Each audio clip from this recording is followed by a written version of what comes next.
Village of Johnson City celebrated a milestone Friday for a former government office, firehouse, apartment complex, and current theater. 12 News' Daniel Curran learned the 125-year-long history of a building that dates back to the village of Leicestershire.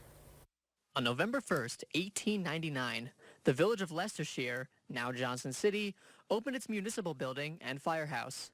125 years later, the building remains as the Shore Family Firehouse Stage. In celebrating the structure's century-and-a-quarter mark Friday, the owners started at its beginning. A jail, they needed to have a police department, they needed to have the fire department, they needed to have government offices and a court, all of those things. But they also had the foresight to put a gathering place on the third floor because they knew the community needed to come together for culture and for camaraderie.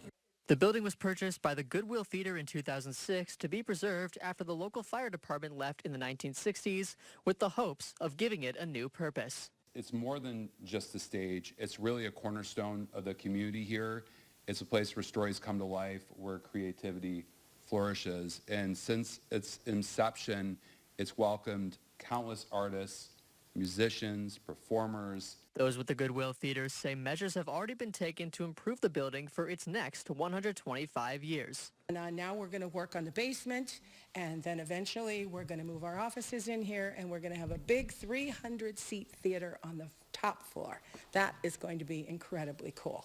The theater is asking the community for its stories, memories, and keepsakes to honor the building's history. Contributions can be sent to info@goodwilltheater.org.